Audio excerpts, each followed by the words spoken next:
Une escale sur la route menant au Canada pour le G7. C'est au Groenland que s'est rendu Emmanuel Macron, notamment pour y passer un message à Donald Trump aux côtés des premiers ministres groenlandais et danois. Le président américain qui en mars dernier avait menacé d'annexion le Groenland en dépit de son statut de territoire autonome rattaché au royaume du Danemark. Je pense que ce n'est pas ce qui se fait entre alliés.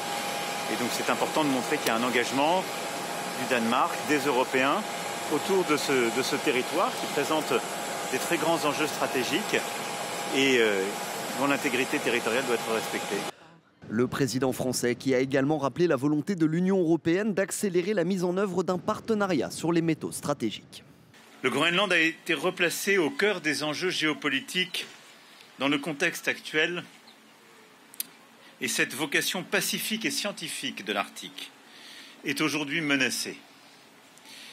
Le territoire autonome du Royaume de Danemark, en raison de son positionnement stratégique au sein de la zone arctique et de ses ressources naturelles, est devenu un espace convoité et l'objet d'ambitions prédatrices. Je veux avant toute chose adresser un message de solidarité européenne et de soutien de la France à l'égard du Danemark, du Groenland et du peuple groenlandais. Au cours de la journée, le chef de l'État a notamment visité une frégate de la marine royale danoise, puis un glacier avant de s'envoler pour Kananaskis au Canada, où le sommet du G7 s'ouvre ce dimanche.